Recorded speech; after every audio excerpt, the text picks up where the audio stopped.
Inclusão no ensino de graduação da Universidade de São Paulo, com realização da Pró-Reitoria de Graduação. O objetivo deste evento é discutir fundamentos e práticas de identificação de barreiras e de intervenção pedagógica para garantir a permanência e o acesso e promover um ensino de qualidade a todos os alunos e alunas de graduação da USP. Busca, por meio de palestras, mesas redondas e rodas de conversas, propiciar subsídios e a oportunidade de docentes e estudantes compartilharem experiências com vistas a garantir o direito à educação superior de qualidade. Para dar início à nossa programação, convidamos para compor a mesa de abertura Professor Dr. Carlos Gilberto Carlotti Júnior, magnífico reitor da Universidade de São Paulo.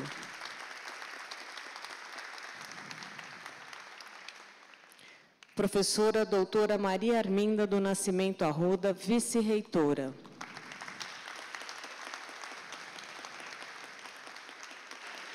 Professor doutor Aloísio Segurado, pró-reitor de graduação.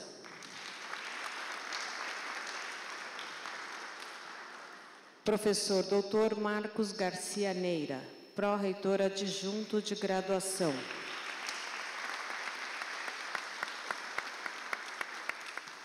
Professor doutor Celso Fernandes Campilongo, diretor da Faculdade de Direito.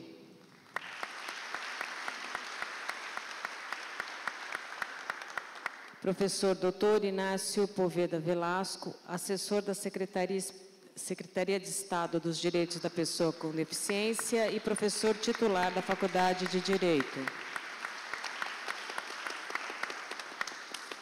E a professora doutora Ana Elisa Bechara, vice-diretora da Faculdade de Direito.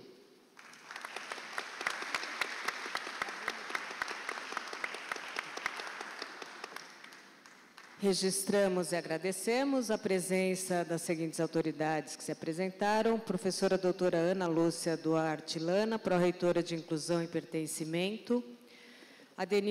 Professores doutores: Adenilson da Silva Simão, pró-reitor adjunto de pós-graduação. José Antônio Vizentim, superintendente de Prevenção e Proteção Universitária e também diretor da Faculdade de Medicina Veterinária. Nuno Manuel Morgadinho dos Santos Coelho, diretor da Faculdade de Direito Ribeirão Preto. Ricardo Ritio Vinha, diretor da Escola de Artes, Ciências e Humanidades, a nossa querida IACH. Ouviremos as palavras do professor Dr. Celso Fernandes Campilongo, diretor da Faculdade de Direito.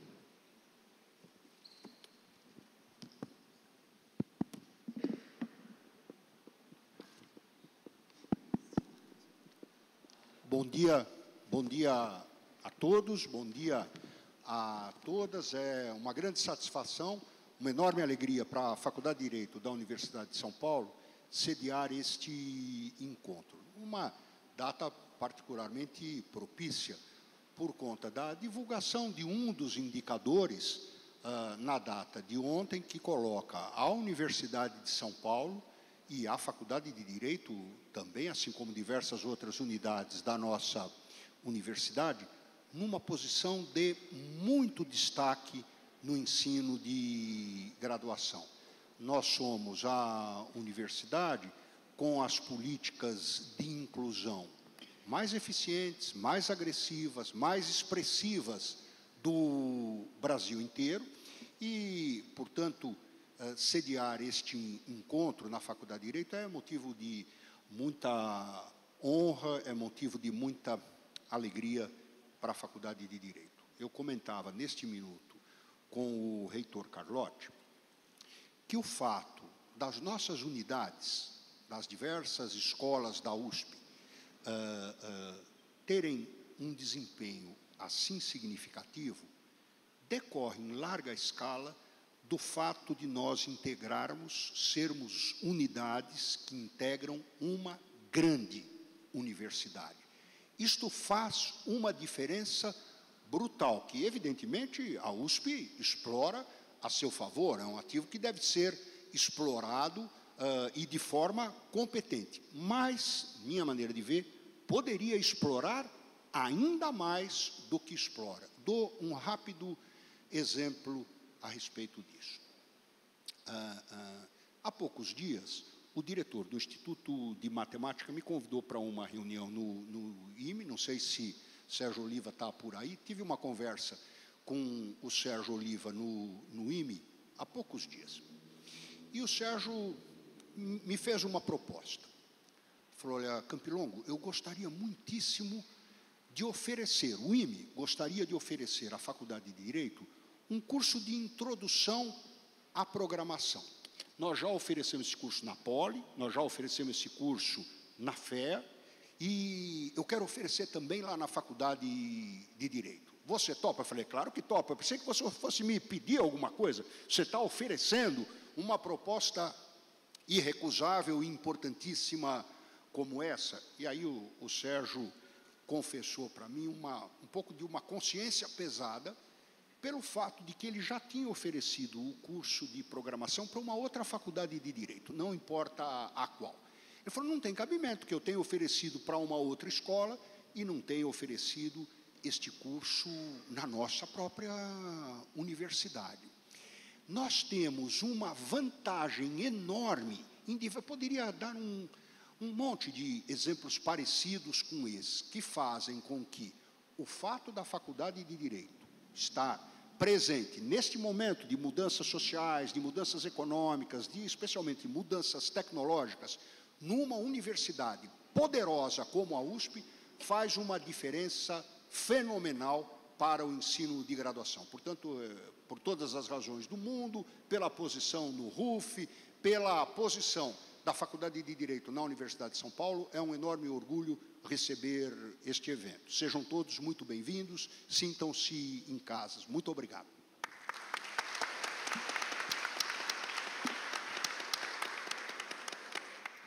Registramos e agradecemos também a presença da professora doutora Patrícia Gama, diretora do Instituto de Ciências Biomédicas, e do doutor Dalton Ramos, presidente da Comissão de Ética da USP. Convidamos para fazer uso da palavra nosso anfitrião deste congresso, professor doutor Aloysio Segurado, pró-reitor de graduação. Não, pode ser aqui mesmo.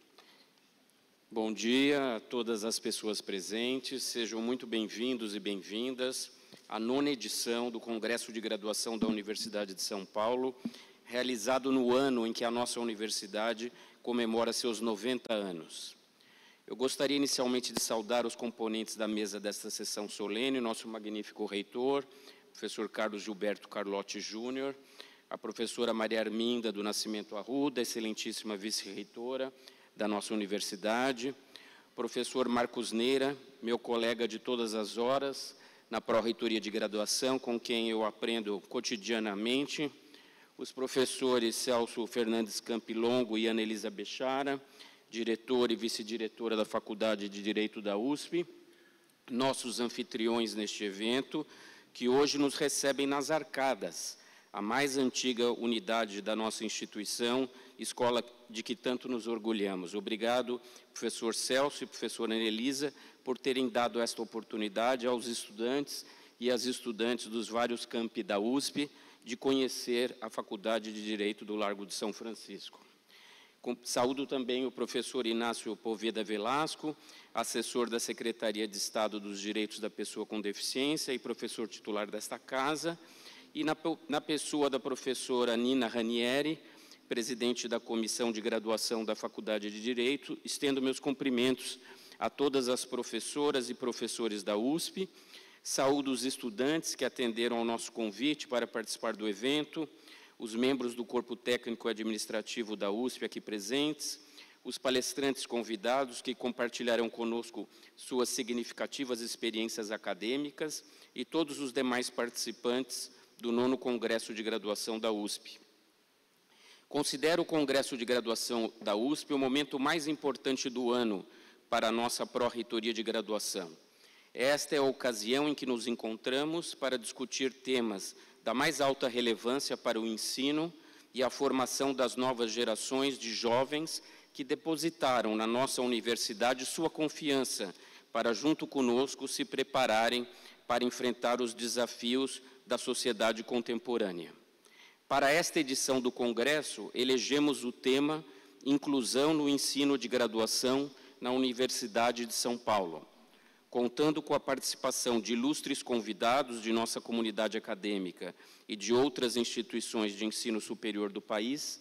Teremos a oportunidade de debater em palestras, mesas redondas e rodas de conversa mais informais diferentes aspectos relacionados à inclusão no ensino de graduação, como a acessibilidade e o acolhimento de todos e todas na universidade e suas relevantes implicações e desafios no âmbito curricular e pedagógico.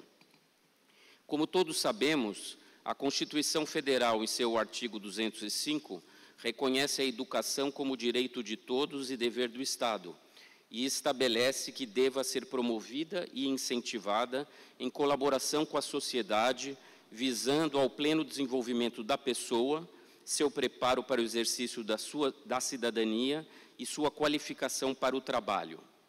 Particularmente no que concerne ao ensino superior em particular, o Plano Nacional de Educação do nosso país, editado em 2014, propôs incrementar o acesso às universidades à população brasileira de 18 a 24 anos, e a Agenda de Educação da Unesco para 2030 recomendou que a ênfase nessa fase da vida educacional dos jovens deva ser dada na aquisição de competências por meio da articulação entre o conhecimento e o desenvolvimento de habilidades, atitudes e valores, com estímulo ao pensamento crítico, à abertura ao novo, à empatia, ao respeito à diversidade e à capacidade de lidar com as incertezas.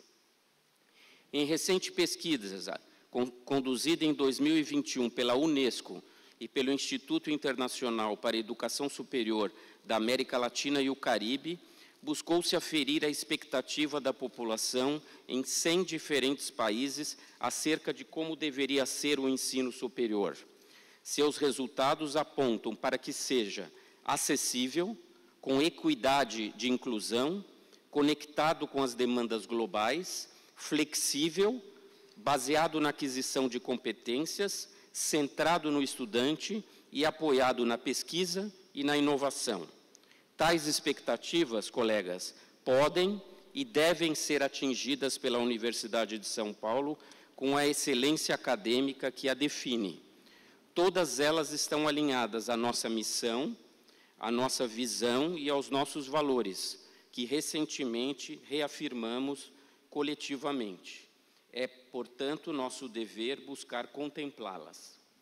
Nos últimos anos, temos todos acompanhado as muitas iniciativas de impacto empreendidas pela nossa universidade, na ampliação e democratização do acesso à nossa universidade, por meio da implementação de políticas de ação afirmativa e diversificação dos mecanismos de ingresso, concurso vestibular da FUVEST, Enem USP, Provão Paulista seriado e Olimpíadas de Conhecimento. Nas diversas ações de apoio à inclusão, à permanência estudantil e ao bem-estar no campus, expressas de forma transparente na criação, na atual gestão reitoral, da Pró-Reitoria de Inclusão e Pertencimento da USP, liderada pelas minhas colegas, professoras Ana Lana e Miriam Debier Rosa, aqui presentes. Na adoção de uma política de gestão de graduação, baseada em indicadores capazes de traduzir os vários momentos da trajetória acadêmica dos e das estudantes, e no desenvolvimento de iniciativas de apoio à formação que lhes possam auxiliar na consecução dos seus objetivos. E, finalmente, no apoio aos professores e professoras, para continuamente se aprimorarem em seu desenvolvimento docente e se adequarem à nova realidade que vive a nossa universidade. Estou certo de que todas essas expectativas e experiências serão compartilhadas com os participantes do 9º Congresso de Graduação da USP, num rico ambiente de discussão e debate aprofundado. Aproveitem cada momento, desejo um bom evento a todos e todas.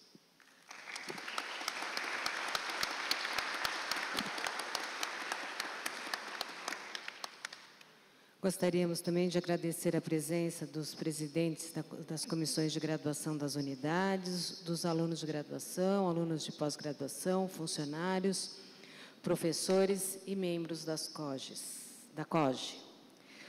Anunciamos as palavras do professor Dr. Carlos Gilberto Carlotti Júnior, magnífico reitor da Universidade de São Paulo. Bom dia a todos os senhores e senhoras presentes. Gostaria de saudar os meus colegas de mesa, inicialmente a professora Maria Arminda do Nascimento Arruda, nossa vice-reitora. Às vezes eu falo minha vice-reitora, eu tenho que me corrigir para nossa vice-reitora. Pode falar minha. Gostaria de saudar o professor Aloysio Segurado, o professor Marcos Neira, da Pró-Reitoria de Graduação, o professor Celso Campilongo, nosso anfitrião, assim como a professora Enelisa Bechara, e o professor Inácio Poveda, representando a Secretaria das Pessoas com Deficiência. Um abraço para o nosso secretário. A graduação é uma atividade extremamente importante da universidade. É claro que nós não podemos priorizar, nós não podemos escolher uma atividade dentro da universidade, somente uma para apoiar. Mas a graduação tem merecido um carinho muito grande dessa gestão reitoral, porque nós prometemos isso quando nós fomos candidatos, estamos cumprindo todo o apoio para a graduação. Porque eu entendo que é a forma mais rápida e mais fácil da população ver a atividade que nós fazemos na universidade. Então, quando alguém encontra um profissional da USP e é bem servido, é bem atendido, é bem orientado, isso acaba fazendo que a sociedade perceba a importância da formação de recursos humanos qualificados que nós fazemos aqui na universidade. Então, quando nós temos um livro de um professor da USP, nós temos certeza que certamente esse livro vai ser muito bem escrito, vai ser cuidadoso, vai ter um conteúdo bastante significativo, e isso a sociedade consegue entender. São várias formas de apoio para a graduação, desde as mais óbvias, como as condições físicas aqui na universidade.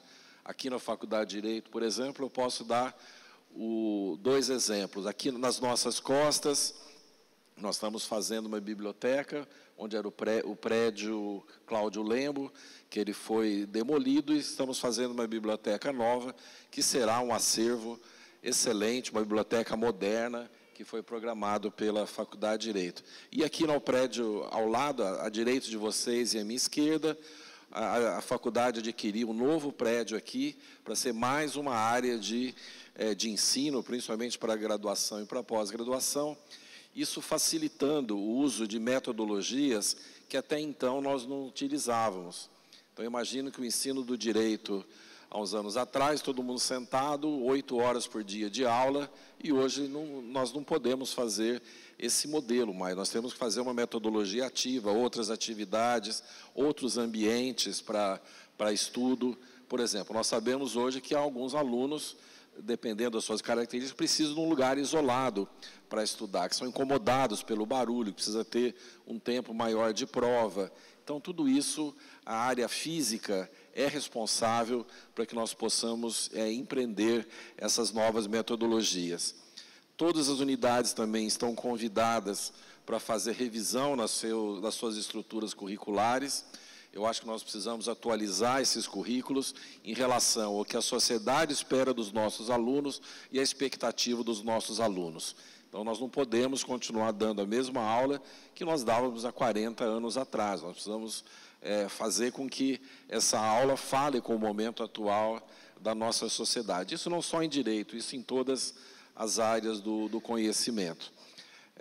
Então, nós estamos tendo também alguns apoios para modificação de salas de aula, e o Aloysio citou, quando da sua fala, também uma grande proposta da Pró-Reitoria de Graduação e da Pós-Graduação para a educação continuada dos nossos professores. Nós iniciamos com os professores recém-contratados, mas a ideia é chegarmos a todo o universo de professores da universidade, para que você possa ter oportunidade de conhecer essas metodologias novas conhecer o novo modelo de ensino e aprendizagem para nós podermos nos atualizar. Quer dizer, a minha formação de professor é da década de 80, 90, então se eu continuar ensinando daquela forma, eu não vou conseguir dialogar com os nossos alunos. Então, acho que é muito importante essa forma que as duas pró-reitorias estão tratando de uma forma contínua, uma forma bastante planejada, esse treinamento continuado dos nossos professores.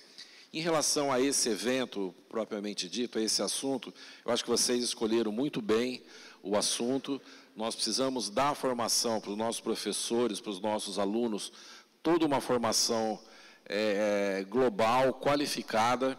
Nós não podemos esquecer que nós temos alunos especiais, que nós precisamos ter metodologias especiais, que nós precisamos ter espaços especiais, e todo mundo ganha com isso. Eu vou dar um exemplo para vocês, bastante simples. A Universidade de São Paulo, ela fez uma modificação nas suas páginas de internet para que os deficientes visuais, principalmente deficientes auditivos, pudessem ter maior acesso a essas páginas. E o grau de modificação foi tão grande, foi tão intenso em relação a cores, tamanho de fonte, posição, uma série de detalhes que existe na nossa página, que melhorou a leitura para todo mundo.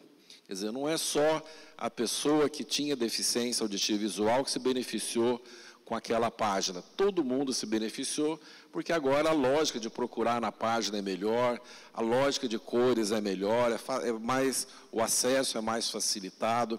Então, quando nós entendemos, a impressão que eu tenho, quando nós entendemos a diversidade da sociedade, nós nos tornamos melhores. E vamos trazer essa ideia para a nossa graduação. Então, quando nós entendemos que os nossos alunos não são todos iguais, cada um tem uma especificidade, que nós conseguimos identificar essas especificidades e dar uma resposta para isso, nós nos tornamos uma universidade melhor, uma universidade mais inclusiva, e que todos os nossos alunos e professores conseguem ter um nível de ensino e aprendizagem ainda melhor do que nós temos atualmente. Então, eu parabenizo o Aloysio, o Marcos e todos os presidentes de comissão de graduação da USP por essa iniciativa.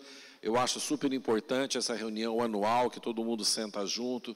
Isso dá uma ideia de corpo, dá uma ideia de união dentro da graduação, de troca de ideias, de experiências positivas, e com isso nós nos tornamos melhores. Então, parabéns para quem está presente aqui, porque se interessa por esses aspectos da graduação. Agradeço novamente à Faculdade de Direito por sediar esse evento, uma sala que já passou por episódios tão grandes da história do Brasil, e parabenizo também a Pró-Reitoria de Graduação por essa iniciativa. E vamos trabalhar. Eu sei que é uma reunião de trabalho, nós vamos ter essa abertura formal, mas eu quero ver muito trabalho aqui. Depois o professor Aloysio vai fazer um resumo para mim de tudo o que aconteceu. Então, muito obrigado, parabéns, e é o que o reitor pode desejar para vocês. Muito trabalho. Muito obrigado.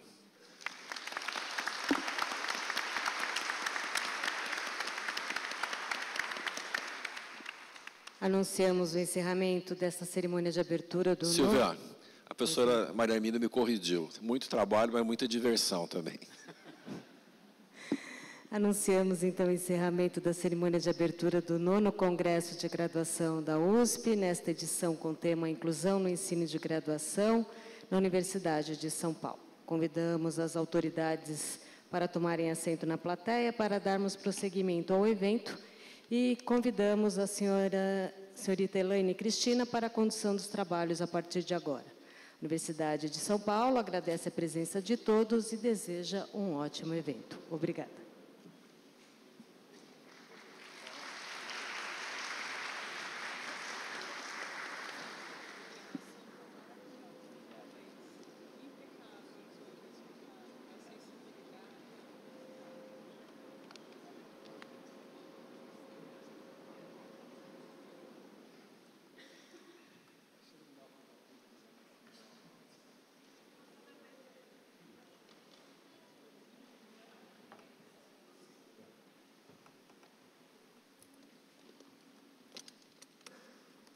Bom dia a todos e todas. Dando continuidade ao 9º Congresso de Graduação da USP, gostaríamos de registrar a presença do professor doutor João Ferreira, diretor da Faculdade de Arquitetura e Urbanismo da Universidade de São Paulo.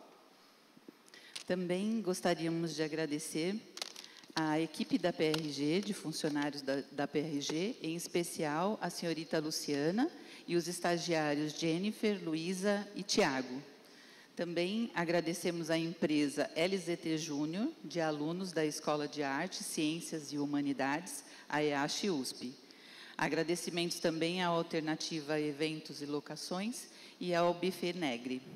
Também informamos que a EDUSP, ela se encontra instalada no térreo do prédio e está oferecendo 50% de desconto na compra de livros.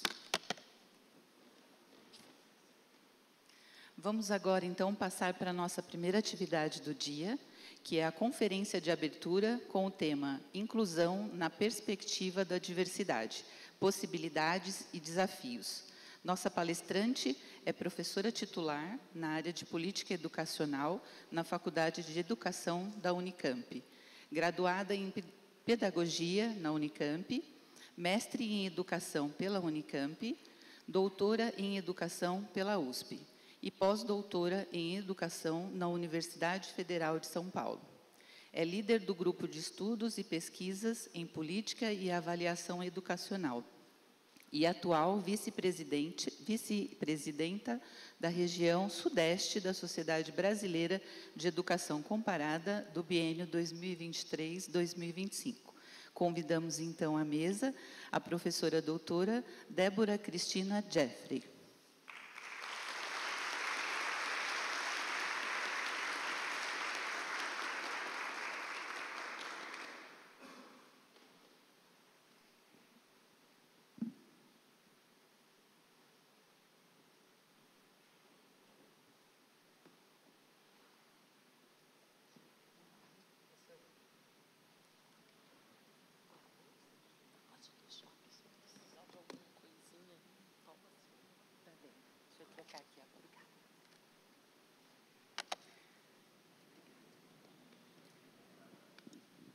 Bom dia a todos, todas, todes, né? Uma grande satisfação de estar aqui com vocês, receber também o convite, né, da Pró-Reitoria de Graduação e ter essa responsabilidade de proferir essa conferência de abertura. Bom, sou Débora Cristina Jeffrey, nós estamos tendo uma audiodescrição aqui. Então, sou uma mulher negra, trajando um turbante cor-de-rosa, óculos redondos, brincos grandes, colar, com uma pedra preta no pescoço e, né, enfim, tem uma estatura mediana e um pouquinho mais cheinha. Então, agradeço essa oportunidade, eu acho que estamos falando de inclusão, então, esse é um aspecto fundamental, né? Estamos aqui, né, entre os presentes, temos deficientes visuais, então acho que é importante essa audiodescrição para que a gente possa iniciar a nossa conversa juntamente com aqueles e aquelas que estão nos acompanhando. Então, de onde... Vamos ver aqui. Bom, de onde eu estou falando, né?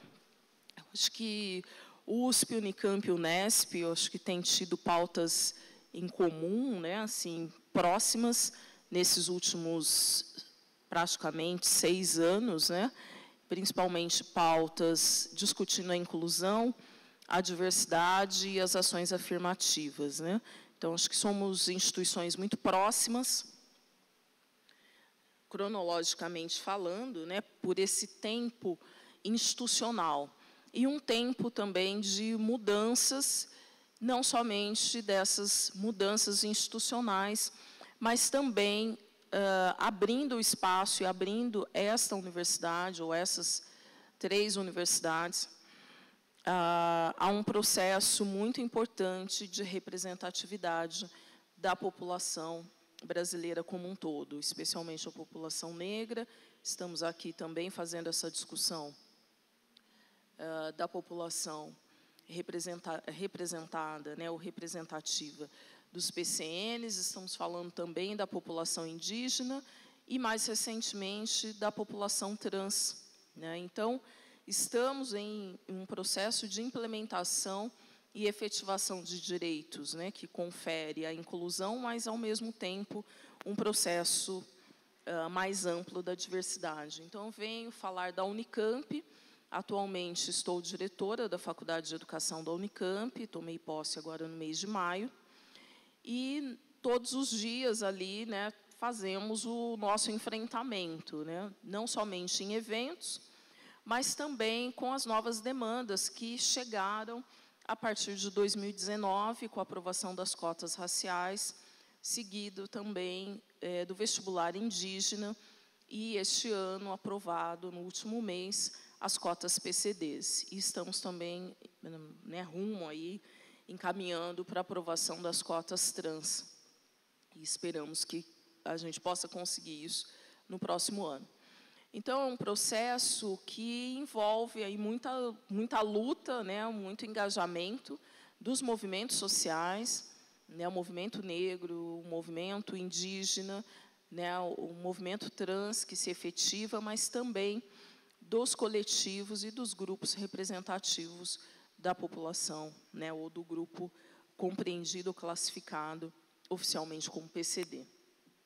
Então, acho que é importante a gente falar um pouquinho, né, que eu falo, então, da Faculdade de Educação, que tem tido, né, uma tradição no debate e discussão. Então, ontem mesmo estávamos numa semana da educação, em que a diversidade se fez presente, né? Ela se fez presente com a voz e fala e corpos e culturas de cada um desses grupos que foram citados aqui.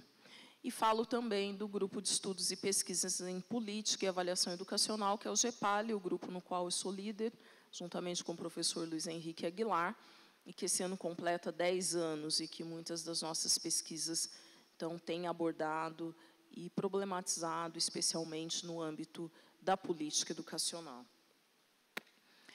Acho que é importante, quando nós falamos essa inclusão na perspectiva da diversidade, destacar alguns conceitos, né? Então, o que nós estamos falando de inclusão? Porque, geralmente, abordamos a inclusão sempre olhando, né, para a população, enfim, ou para os grupos categorizados como PCDs. Então, a gente tem tido alguns debates e discussões que, por exemplo, autistas, dentro dessa categoria dos PCDs, não entram, e um debate muito acalorado, né, principalmente no caso da Unicamp, do coletivo que é representativo, Adriana Dias, que sempre faz essa posição e nos faz esse questionamento, né, a quem deve ser incluído. E aí eu acho que nós estamos falando de uma política maior de cada uma dessas instituições. Quando nós estamos falando aí da inclusão, é garantir a efetividade de direitos àqueles e aquelas que foram excluídos, e que foram excluídos ao longo de um processo histórico, por ocasião política, ou do não lugar na sociedade, né, aí, ao longo da história.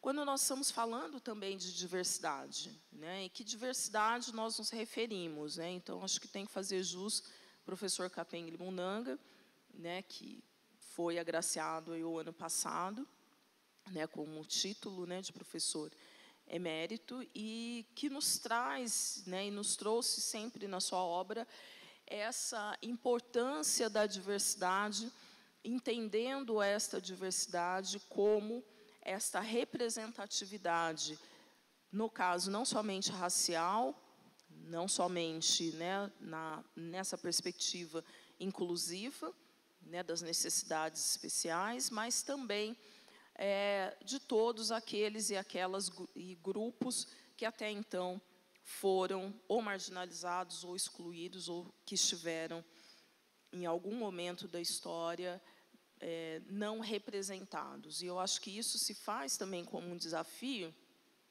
como populações que as estatísticas oficiais, muitas vezes, né, ou historicamente, não se contabilizava, ou, não sendo contabilizado, isso resultou, portanto, num apagamento de todos aqueles e aquelas que integram, né, hoje, no caso do Brasil, uma parcela significativa da população.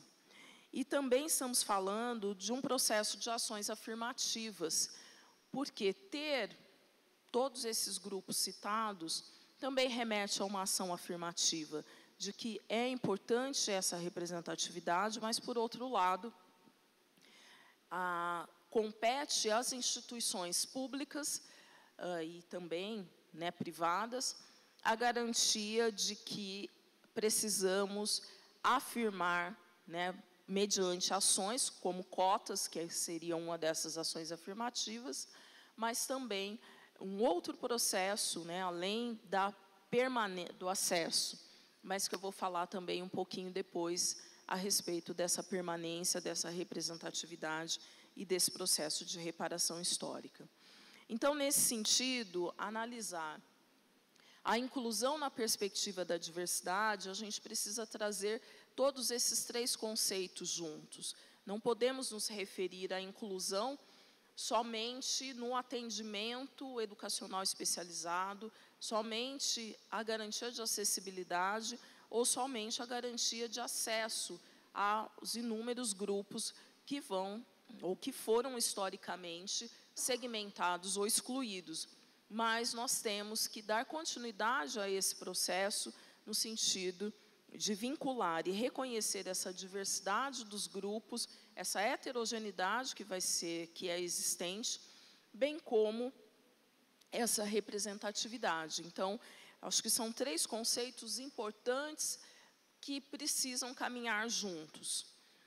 Por que eu digo isso? Então, pautado em SASAC, né, que tem, né, todo um trabalho que fundamenta, né, o nosso debate e a discussão da inclusão escolar propriamente no Brasil, mas eu acho que traz alguns elementos, né, ou remete a alguns elementos que são importantes para pensarmos essa inclusão no ensino superior, quando ressalta alguns desafios, né, e um deles, primeiramente, é reconhecer o processo histórico de exclusão, né, dos grupos, das comunidades. Segundo, compreender que de um processo de exclusão, como é essa entrada ou este não lugar desses corpos, dessas mentes e desses grupos e dessas comunidades, quando muitas vezes se opta ou por políticas que são, né, ou compensatórias ou segregacionistas. Elas irão atender num determinado espaço e locus, longe, né, dos olhares ou longe da convivência de todas, todos.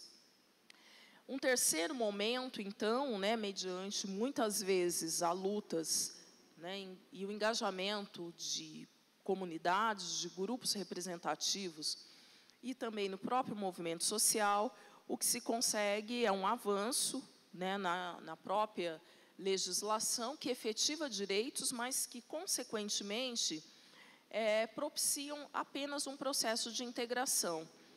E a integração, quando se diz, vamos colocar todo mundo lá dentro e depois a gente vê o que faz. Então, não basta integrar, não basta colocar para dentro. É necessário que SASAC coloque, e tantos outros autores, permitir um processo de inclusão. E o que é a inclusão? Garantir todas as condições, garantir o acesso, a permanência, a acessibilidade, a representatividade e a mudança de cultura institucional. Sem esses elementos, nós não vamos conseguir encarar de frente esses desafios. Então, essa proposição de que a gente coloca, né, muitas vezes, ou aprova uma iniciativa, aprovamos cotas ou aprovamos outras iniciativas, e depois a gente vai organizando conforme a demanda, conforme o recurso, conforme essa disponibilidade, tem alguns efeitos, né, e efeitos, alguns dos quais muito perversos. Então, ontem mesmo, escutando a fala de estudantes indígenas nessa abertura das semanas de educação, muitos estudantes indígenas disseram: foi muito difícil eu me adequar. Foi muito difícil compreender essa cultura, foi muito difícil sair do meu território e estar aqui para apreender um mundo completamente diferente. Então, acho que não somente a questão da acessibilidade, quando nós estamos falando, no caso dos PCDs, estamos falando também, no caso dos transtornos do espectro autista, né, estamos lá na Faculdade de Educação com alguns casos, e como, né, e aí muitas vezes os autistas fazem essa colocação de que não são cadeirantes, não são deficientes visuais, e que se passam, né, como pessoas, obrigada, como pessoas que não precisam de um acompanhamento, ou, enfim, uma acessibilidade ou até mesmo uma adequação necessária. Então, ontem tínhamos também uma estudante, né, também com transtorno do espectro autista, e durante a fala dela, ela pediu que as palmas não fossem realizadas, e que as palmas fossem codificadas, né? Então, muitas vezes, nós estamos aqui, né, num auditório repleto, histórico, mas que essa população está chegando. E que, às vezes, né, se a gente não coloca numa ficha de inscrição, se há uma necessidade a ser atendida, né, muitas vezes nós acabamos criando barreiras e dificultando a permanência e, ao mesmo tempo, a garantia de qualidade de ensino para vários grupos. No caso específico também de muitos estudantes oriundos, né, de comunidades da periferia, ou estudantes negros, negras, negres, que desconhecem esses códigos instituídos, muitas vezes, no ensino superior na universidade, que precisam, né, ser orientados ou compreender alguns ritos e processos, né? E, ao mesmo tempo, o desafio da instituição em compreender de que o modelo tradicional e compreender que as práticas, né, costumeiras ou mesmo toda a cultura institucional, ela precisa passar por mudanças para que possamos abrir as universidades e abrir esses espaços. Então, quando estamos falando desses desafios da inclusão, são os desafios que, primeiramente, há que se ter o reconhecimento dessa exclusão histórica. Segundo, não tratarmos apenas como grupos segregados, mas grupos que possam estar incluídos, não só pedagogicamente, mas também inclusos na cultura institucional. E que também não possamos, né, ou que possamos combater, melhor dizendo, essa prática da integração. Digo isso porque estamos falando de um país com uma grande diversidade, uma diversidade étnica, étnico-racial. Então, por exemplo, no caso dos e das estudantes indígenas, né, eu vou falar da Unicamp, hoje nós temos mais de 32 grupos étnicos que estão representados na Unicamp. Então, eu acredito que aqui na USP também. Então, o que significa a gente pensar esses grupos étnicos que têm costumes, línguas, tradições, modos de ser, modos de agir e de viver, né, e de se organizar em sociedade. Ou mesmo o que nós estamos falando em relação aos e às estudantes negros, negras, negres, que também são oriundas de vários espaços e territórios desse Brasil. Então, quando nós compreendemos que foram grupos historicamente minorizados, né, por todas as razões históricas, né, que eu acho que é de conhecimento de todos, todas, todes, nós temos um desafio. O que é garantir esse desenho de Brasil que nós estamos vendo nesse mapa dentro das instituições, e não somente dentro das instituições, que esteja sendo representativo desta cultura e dessa diversidade étnica, racial, de gênero que exista aqui no Brasil.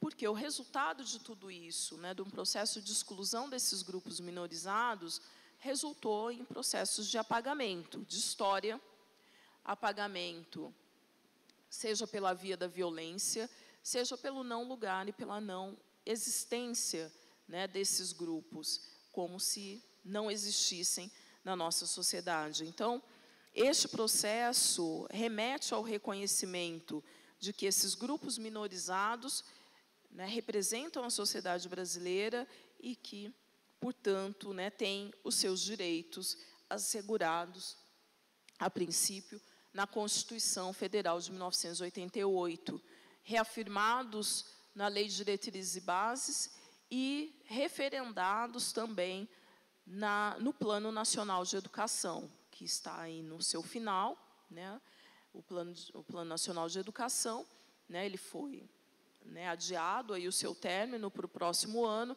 mas que temos também esses desafios, enquanto instituições de ensino superior, o cumprimento das metas, em que há também um grande desafio proposto nos planos que tivemos e no atual, que também é dar esta visibilidade. E um desses caminhos tem sido indicado, né, no nosso Plano Nacional de Educação, o aumento do número de vagas destinados a indígenas, a pessoas, né, pertencentes às comunidades indígenas, aos autodeclarados negros e negras, mais recentemente PCDs e também a comunidade trans. Então, quando olhamos para essa efetividade de direitos presentes nesse arcabouço jurídico normativo, nós temos que, sim, parar, né, e analisar esses direitos como fruto de um processo de reparação histórica. Então, essa invisibilidade nos remete também a um processo de reparação histórica de todos esses grupos que eu acabo de citar, minorizados, a necessidade de representatividade. Então, não basta colocar apenas um ou uma em cada sala de aula. Nós precisamos de docentes, precisamos de servidores e servidoras, precisamos estabelecer um vínculo e, ao mesmo tempo, uma relação direta com a comunidade externa e com todos aqueles e aquelas que proporcionem esta representatividade. Então, não basta a gente ter cotas e garantir que um percentual mínimo esteja representado. Isso remete também a um processo de revisão de currículos, a um processo de adequação de espaço físico, mas também de mudança cultural. Garantir esses direitos também não significa apenas o acesso, né? Mas a gente garantir as condições de permanência e compreender que esta permanência, ela advém de um processo de desigualdade no qual a Constituição de 1988 diz e apregoa que todos são iguais perante a lei, né, e que a educação é um direito de todas, todos, mas que as condições não são as mesmas. Então, acho que isso é muito importante quando nós pensamos no acesso e permanência, que ações afirmativas, tendo em vista um processo de equidade, né, o reconhecimento de que há desigualdade educacional, de acesso, de formação nessa educação básica, também traz dificuldades e barreiras para se permanecer, muitas vezes, aqui no ensino superior. Então, quando nós estamos falando do processo de igualdade, a Constituição referenda, mas precisamos compreender também, enquanto instituições públicas, né, a importância desse, não só apoio pedagógico, mas de ações e de programas efetivos de permanência, de acompanhamento, de mentoria e de tantas outras ações, né, e de acessibilidade também. Isso é importante para que esses direitos se efetivem mediante a um processo de combate às desigualdades. Então, a desigualdade educacional, acho que as estatísticas estão aí, apontam, como o censo escolar aponta, uma desigualdade existente com o recorte, a partir do recorte racial, né, de que a população negra termina e conclui, né, a educação básica com anos, né, em desigualdade, em desvantagem. As estatísticas também já apontam essa desigualdade existente e os desafios impostos para aqueles e aquelas que se encontram ou que se categorizam, né, como pessoas com deficiência. Também os desafios postos, né, para aqueles e aquelas que se autodeclaram trans e que muitas vezes já na educação básica, né, muitas famílias se encontram ainda em dúvidas ou muitas vezes até perdidas a quem recorrer e como, e todas essas pessoas estão chegando até aqui no ensino superior. Então, claro que num percentual ainda em crescimento, mas elas estão chegando. Então, pensar a efetividade de direitos não requer apenas fazer cumprir a lei, mas fazer cumprir a lei a partir de cada um desses pressupostos que foram aqui apresentados. Porque quando nós remontamos ou trazemos esse debate para o ensino superior, nós precisamos compreender que a efetividade de direitos naqueles 4 pontos envolve um processo também de valorização das diferenças. Então, não somos todos iguais. Então, não é porque somos pessoas negras, somos todas iguais, né? Viemos de comunidades diferentes, distintas, de grupos, alguns remanescentes de população quilombola, de grupos quilombolas, outros indígenas, outros, né, com deficiência. E nós precisamos ter esse trabalho, sim, das instituições de valorização dessas diferenças, num sentido positivo, o que justifique e referenda a necessidade da abordagem das ações afirmativas. Envolve um processo também de construção identitária, porque, às vezes, são nas instituições de ensino superior que os e as estudantes e servidores, servidoras e, às vezes, até docentes, vão fazer os seus questionamentos e resgatar a sua identidade, né, que muitas vezes foi cerceada ao longo da sua história de vida ou da sua própria origem. E a gente compreender que o ensino superior, como retrato dessa sociedade brasileira,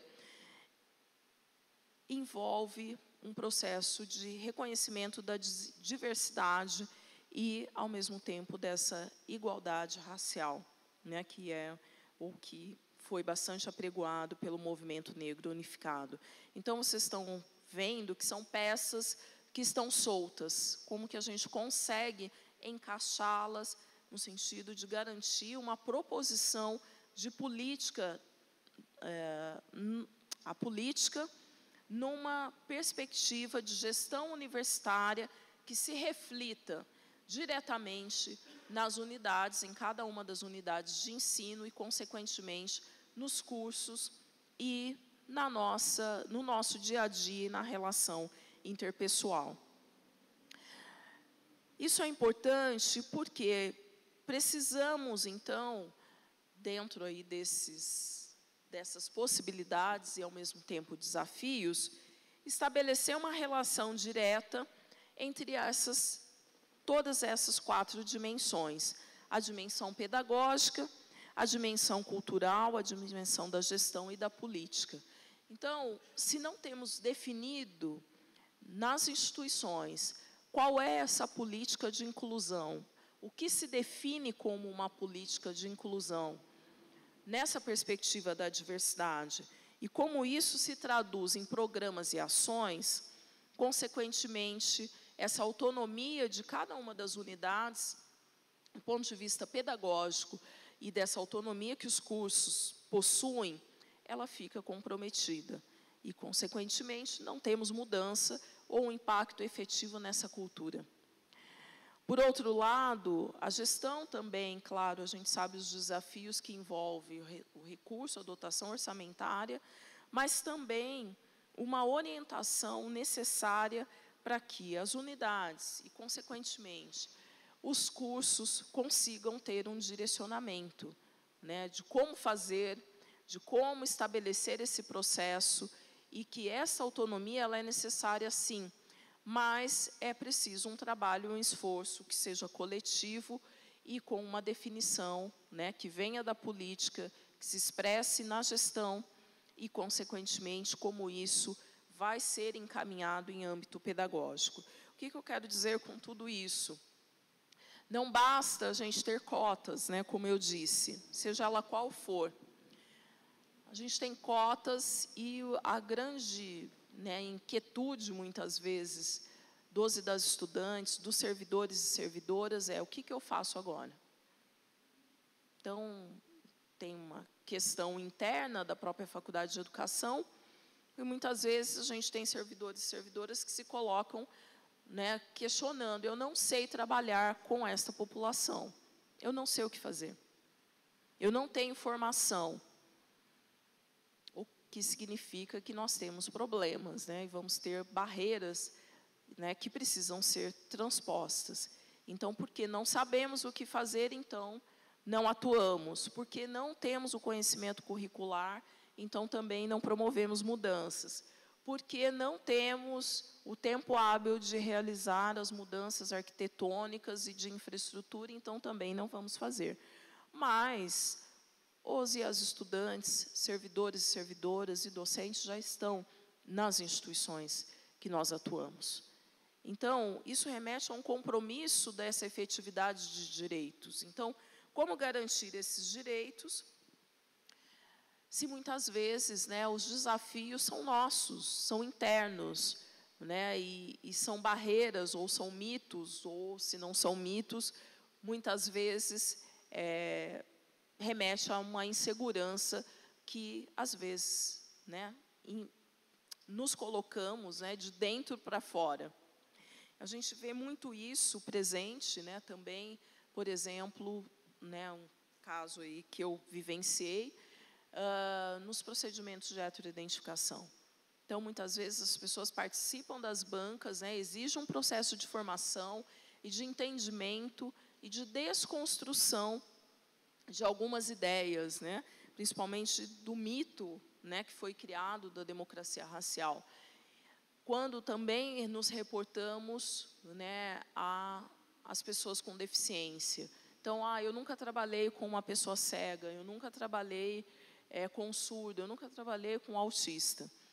Então, qual é essa predisposição que nós vamos ter internamente de estarmos abertos a essas mudanças, de estarmos abertos também a não saber, a trazer especialistas, e não só os especialistas, mas como, a partir dessas problematizações, nós vamos desenhar essa política. E aí, eu acho que eu sempre falo com as turmas de política educacional que eu atuo, que a legislação ela já sai em desvantagem, né? Porque quando é feito um recorte ou uma determinada opção, ela já está desatualizada, porque já tem outros grupos demandando, e já temos outros movimentos acontecendo e se estruturando. Então, às vezes, o tempo nosso, né, da legislação não é mesmo o mesmo tempo da implementação, e muitas vezes também não é o tempo dessa ação que precisa ser efetiva. Então, acho que estarmos abertos a essas dimensões nos coloca, sim, esse desafio dessa mudança de cultura institucional, de que não tem um começo, meio e fim, de uma cultura institucional que não vai ser sempre assim.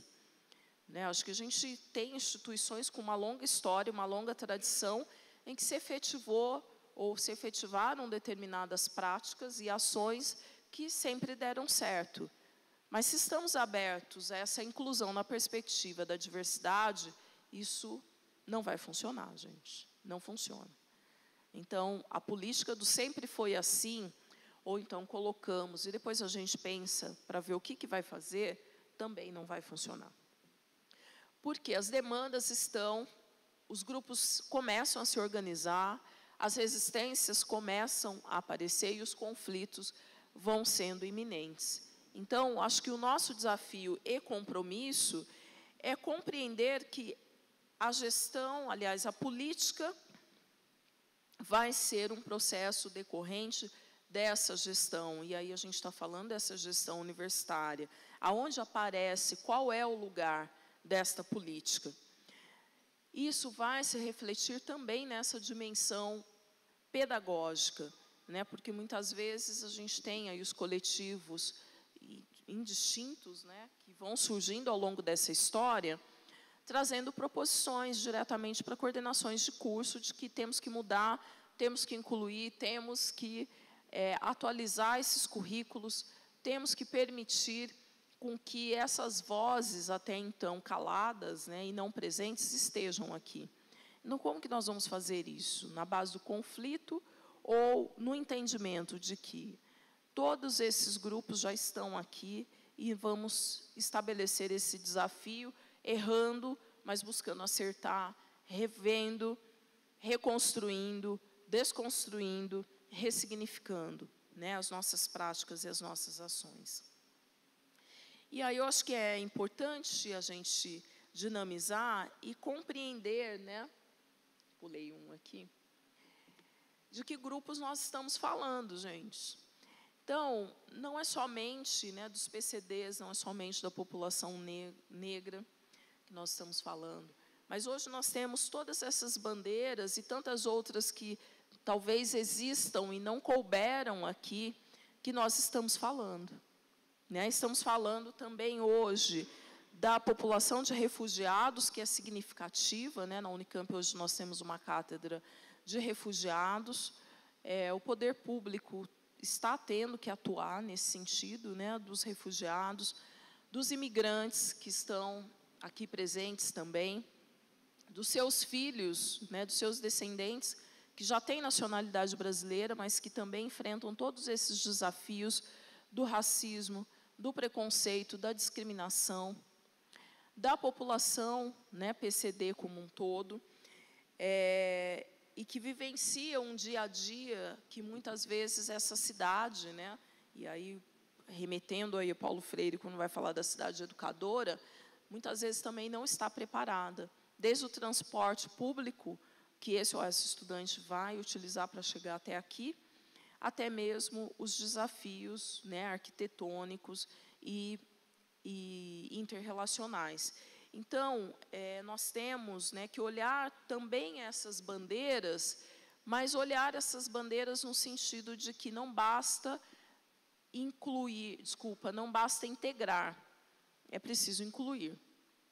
E para incluir, nós temos que reconhecer este processo, né, de diversidade que existe na nossa sociedade brasileira, e estamos falando aí em âmbito também global, né? Estamos interligados e conectados e com reflexos diretos também a tudo que nos acomete, né, fora aqui das nossas fronteiras, né, e que chegam até nós. Então, a importância de se pensar a inclusão na perspectiva da diversidade não é somente a questão da acessibilidade, né, mas, como eu disse, olharmos para essa linearidade, né, ou olharmos para esse conjunto de fatores e elementos que nos coloca diante desses desafios, mas, ao mesmo tempo, a esses compromissos que vão sendo estabelecidos e que eu tenho certeza que serão discutidos e analisados aqui ao longo de todo o congresso de graduação. Então, eu queria fazer essa fala, assim, um pouco breve, para a gente permitir um debate, se for possível. Tá bom? Muito obrigada, gente.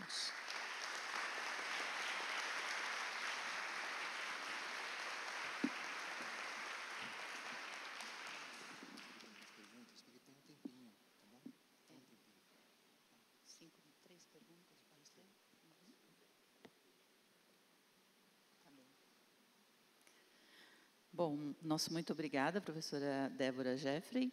Nós vamos, então, liberar, porque o tempo nos permite, vamos liberar, então, para 3 perguntas. Tudo bem?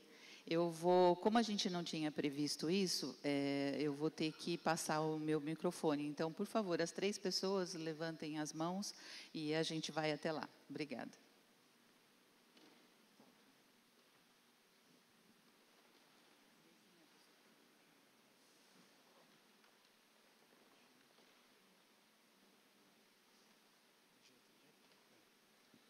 Bom dia, eu sou o João, eu sou pedagogo, fiz pedagogia na Faculdade de São Paulo, da Uniesp.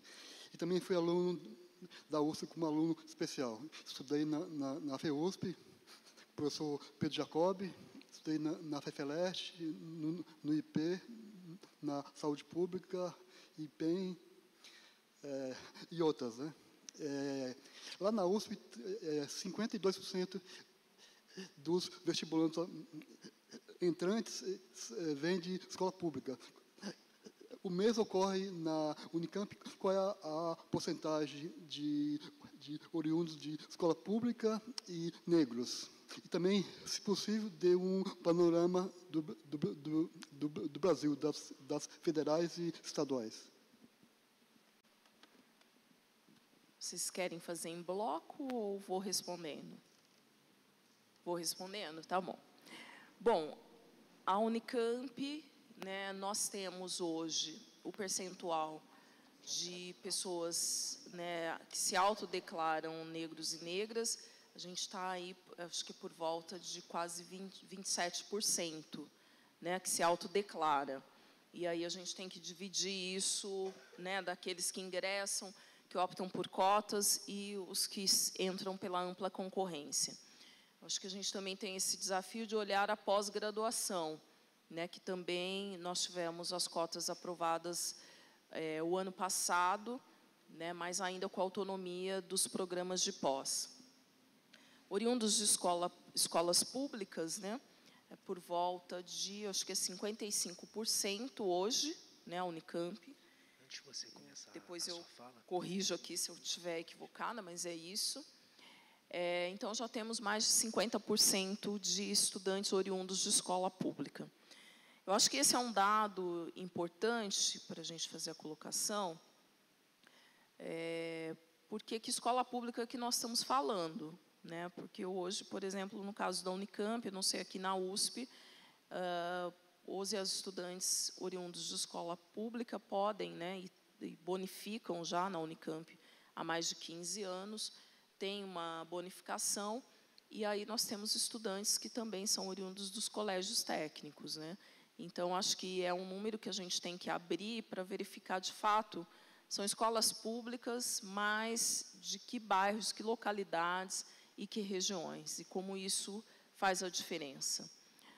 Eu acho que o ápice desse processo, no caso da Unicamp, vai acontecer aí em 2016, né, que é um ano emblemático por conta da greve, né, que durou 3 meses, e que a pauta principal foram as cotas, né, cotas raciais e indígenas, né, e a gente ainda não tinha um debate tão amadurecido das cotas trans. Então, esse é um processo ainda bastante recente. Os primeiros e primeiras indígenas, né, esse ano nós tivemos a formatura na faculdade, tivemos os primeiros estudantes indígenas se formando e também estudantes negros, negras, negres em processo de formatura. Então, eu acho que agora demanda um trabalho de acompanhamento, né, desses egressos para saber aonde irão se inserir, seja no mercado de trabalho, na pesquisa, na pós-graduação, enfim, qual é a trajetória desses e dessas estudantes. Acho que era isso. Obrigada.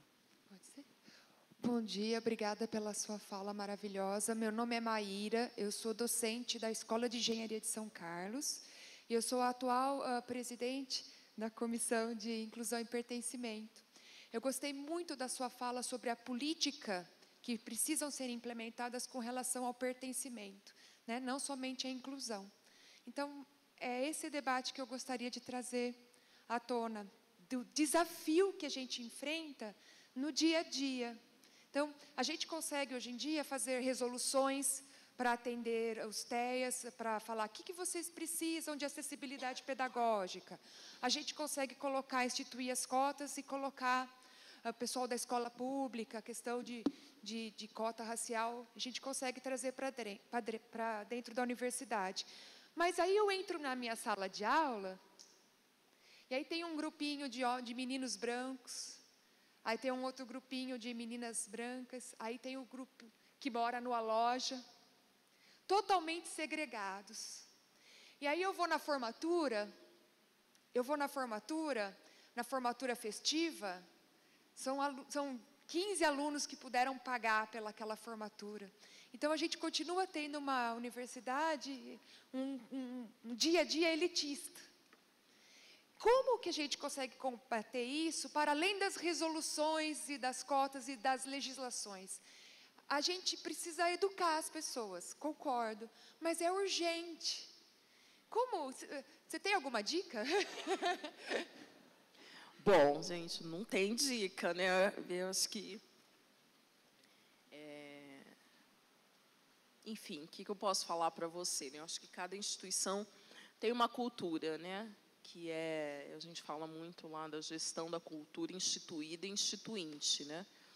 Então, o que é a cultura instituída? Vai ser essa cultura posta na legislação, né? Que vai nos formando, né? Agora, a instituinte, ela é aquela do dia a dia, é a do cotidiano, né? Que nós vamos tendo que identificar e ir resolvendo, né? Muitas vezes de forma muito desafiadora. Posso falar um pouco da experiência que nós tivemos lá, quando eu presidi a Comissão Assessora de Diversidade Étnico-Racial, a Caderna Unicamp, que foi um trabalho de formiguinha mesmo, né? Então, a gente, primeiramente, era bater em cada um dos órgãos para que as pessoas entendessem que existia. Então, eu imagino os desafios que a PRIP vivencia. Depois, a gente entendeu que a representatividade era necessária. Então, começamos a trabalhar também para a formatação de eventos institucionais. E eventos institucionais não pequenos, esses, né, que a gente fala aqui para o público que já sabe. Não, precisamos instituir, por exemplo, o mês da consciência negra, na Unicamp. Né? Então, isso foi uma batalha muito grande aí dos movimentos, dos coletivos, que começaram a se organizar.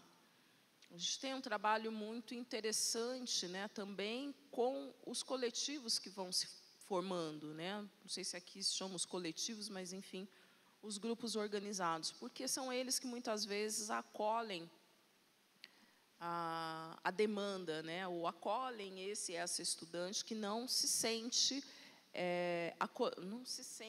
integrado, né? Não se sente incluso, na verdade, eu acho que essa é a palavra.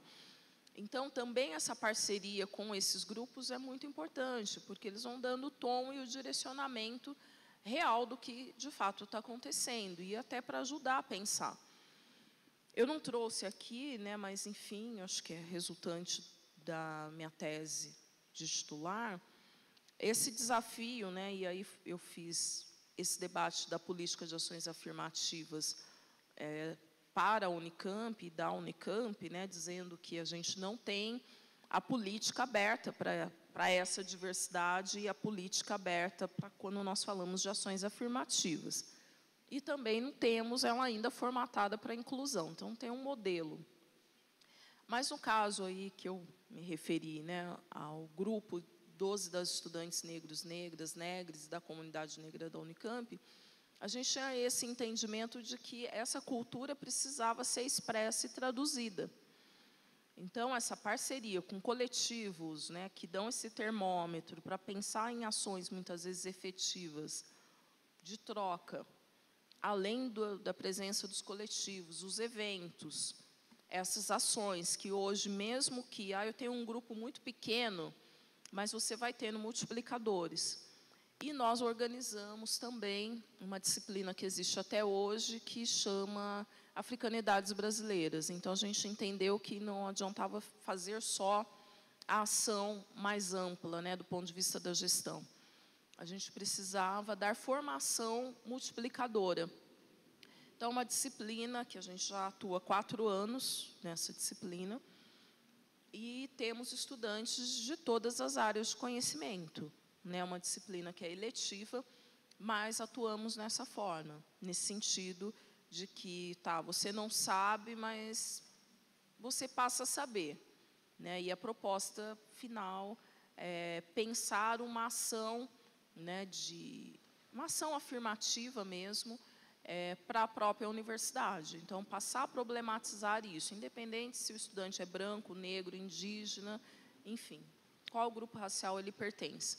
Mas a gente entende, e isso teve um impacto interessante, de promover mudanças em cursos, porque estudantes que fizeram essa disciplina começaram também a demandar nas suas unidades e a mostrar, eu não sei, coordenação não sabe, tá, nós temos referência, a gente está aqui discutindo, nós estamos trazendo essas proposições.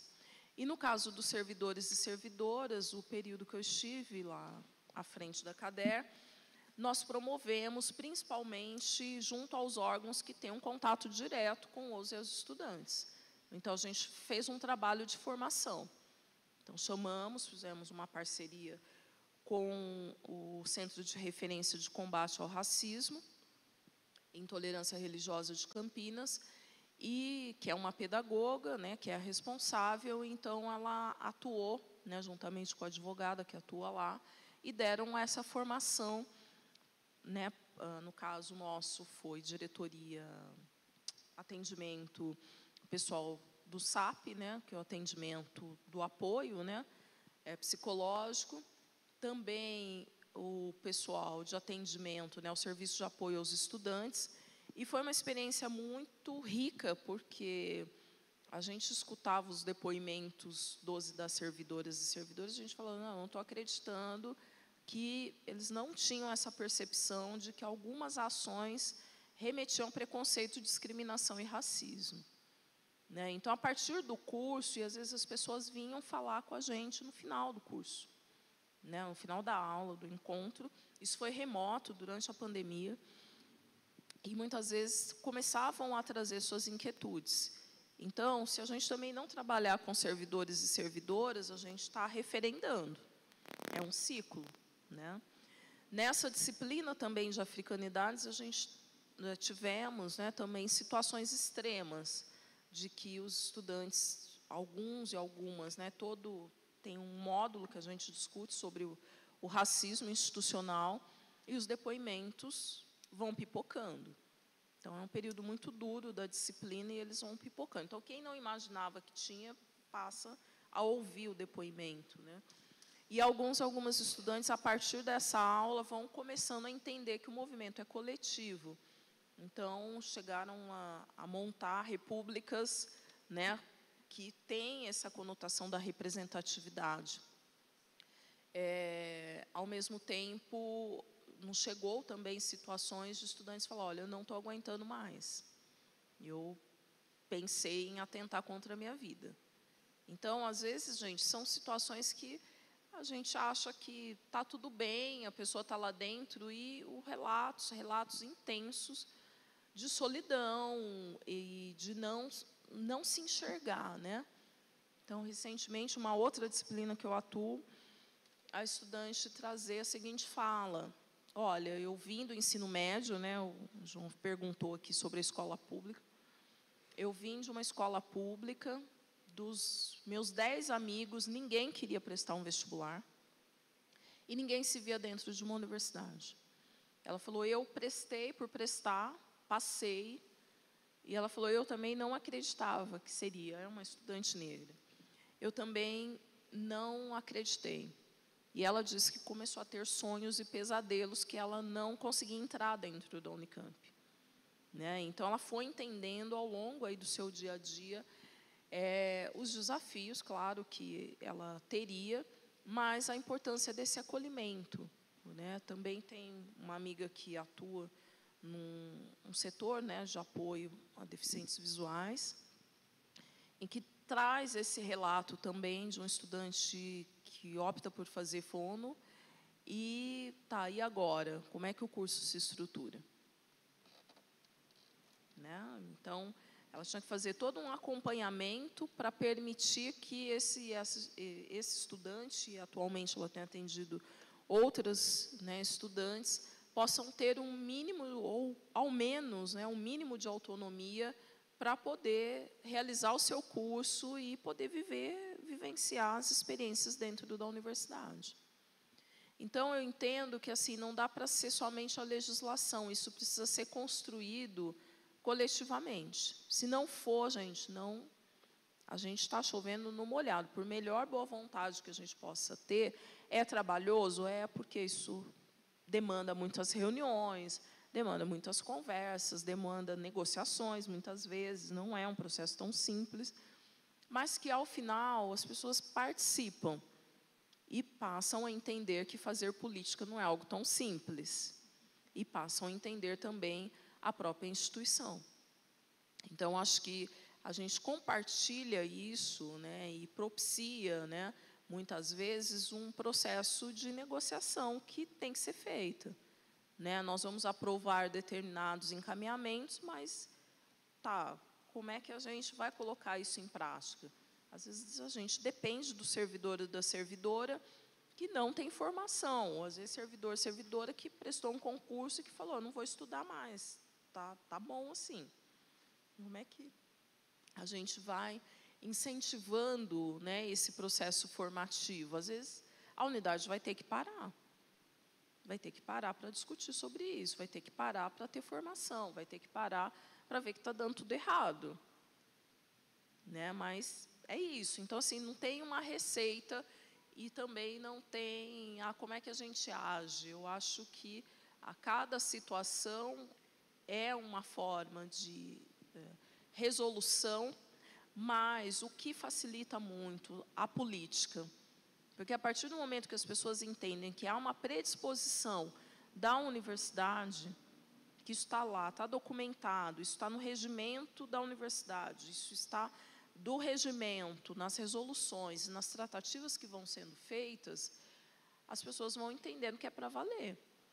Agora, se a gente caminha em ações, ou programas, melhor dizendo, específicos, mas que ele não se liga, né, e interliga. Por exemplo, a gente está falando aqui do papel da PRG. Ele não se interliga como um todo com a pró-reitoria. Ele não se interliga naquilo que está sendo dito, com o que está sendo posto em prática. Então, as pessoas questionam e falam, vamos tocar para frente, porque não vai acontecer nada, não vai dar nada.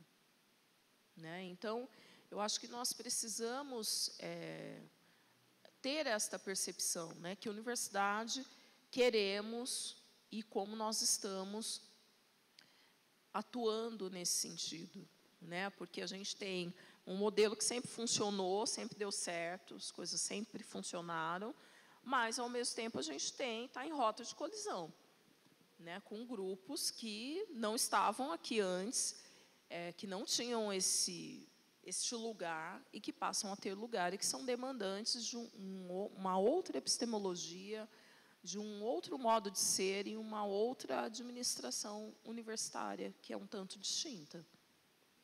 E que nós estamos nesse processo de construção. Tá bom? Obrigada. Olá, professora. Uma honra poder ouvi-la. Acho que até o fato da gente ter essa temática sendo debatida aqui já é um exemplo do quanto estamos buscando algum tipo de mudança, né? Meu nome é Denise, eu sou analista de comunicação, portanto, funcionária técnica administrativa no Instituto de Ciências Matemáticas de Computação da USP em São Carlos. São Carlos é um campus diferenciado, a gente tem eminentemente lá o predomínio da área de exatas. Eu acho que falta muito, né, dentro da área de exatas, formação não apenas para os funcionários técnico-administrativos em relação a essas questões que estão sendo levantadas aqui, mas principalmente para os docentes que não sabem como agir, né, diante dessa diversidade. Eles realmente, muitas vezes, se deparam com situações em que eles cometem, né, equívocos na sala de aula que mais excluem do que incluem. E aí eu fico pensando no quanto a própria universidade, né, as universidades estaduais paulistas, não tem uma luta aí que vai além, esse desafio, né, que é trazido, né, de colocar a inclusão aí na pauta, na perspectiva da diversidade nas 4 dimensões, ela também, a meu ver, deveria ser debatida em conjunto com ações para a gente fazer com que as nossas instituições de ensino públicas, elas também parassem de perpetuar as ações de exclusão, porque isso vem ocorrendo sistematicamente.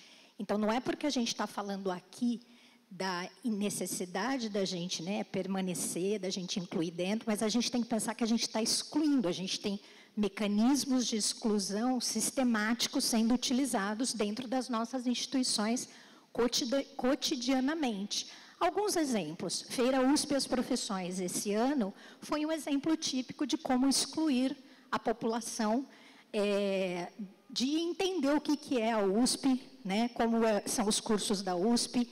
Quem teve o dissabor de entender um pouco como foi realizada a Feira USP e as Profissões esse ano, minimamente compreende o que eu estou falando. Uma feira online, voltada para pouquíssimas pessoas, né? Só quem podia ter acesso ao computador, só quem podia ter acesso, quem conseguia descobrir os links de acesso às informações e quem, porventura, né, ainda tivesse todo o tempo do mundo para ficar lá o dia inteiro para obter a informação que em um determinado momento você gostaria de ter acesso. E está tudo fora do ar já, só no YouTube para quem conseguir aí localizar. Então, a falácia do acesso pelo virtual, ela também tem que ser combatida. É possível ser acessível virtualmente, realizar, mas tem que ser feito com um ótimo planejamento e com uma equipe que entenda o que está sendo feito. Então, além desse exemplo, tem o próprio Provão Paulista. A minha filha fez o Provão Paulista. Ela é do Instituto Federal de São Carlos. Ela é uma das únicas da turma dela que fez o Provão Paulista no primeiro ano, porque os institutos federais foram excluídos. Os institutos federais do estado de São Paulo, eles tinham que vir todos os alunos até São Paulo, a capital, para fazer a prova. E primeiro ano e segundo ano, não tinha como vir.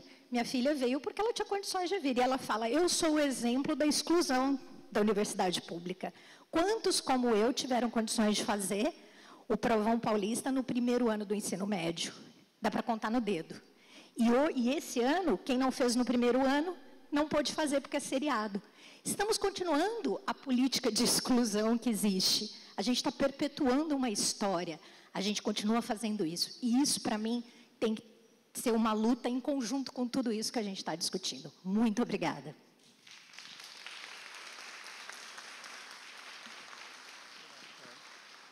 Eu agradeço suas palavras, né? Eu acho que esse processo de exclusão, eu acho que a gente tem que reconhecer isso, né? A quem se direciona o sistema educacional brasileiro, né? Para que grupos que nós estamos falando, né?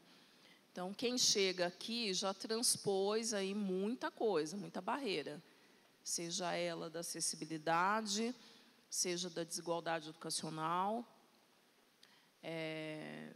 seja do genocídio, né, de populações, né, negras, indígenas, enfim, a lista é grande, né, do que você colocou. Então, quem chega aqui, né, eu acho que já chega transpondo, mas vai encontrar novas barreiras, desafios. Então, eu acho que o primeiro movimento é esse, a gente entender que existe essa desigualdade, ela está aí posta, né, socioeconômica, essa desigualdade também racial, essa desigualdade étnica, né, de alguns grupos, e a gente também tem que reconhecer dessas barreiras, né, para aqueles e aquelas que demandam, né, ou que possuem, melhor dizendo, deficiências, né? E aí, como nós vamos fazer isso e organizar? E quando você fala aí de São Carlos, né, eu acho que São Carlos também é bastante emblemático como um espaço de resistência, né? Também tem este lado, mas também, né, o grupo, aliás, desculpa, né, estou me referindo ao UFSCar, né, que tem um trabalho aí de tradição nesse sentido de atuar, né, nesse enfrentamento do processo de exclusão, né? Então, acho que quando a gente fala do interior do estado de São Paulo, a gente também tem outros desafios, né, um pouco diferente desse parâmetro nosso, São Paulo, mesmo Campinas, aí como um grande centro, né? Então, o que é para esses e essas estudantes chegarem, né, ou estarem vindo de determinados territórios e localidades com outros códigos, né? Então, acho que tudo isso, né, tem a ver com essas 4 dimensões que foram apresentadas aqui, né, e dimensões que precisam ser relacionadas, né, com o direito e, consequentemente, nesse olhar da inclusão, na perspectiva da diversidade, né, como este mote e esse processo que precisa ser mais amplo, né, mais abrangente, né, e envolver a toda a comunidade acadêmica como um todo. Acho que é isso. Levantaram a plaquinha lá.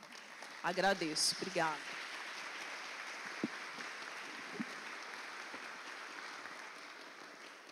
Mais uma vez, muito obrigada, professora Débora Jeffrey, pela sua participação e pela ótima palestra.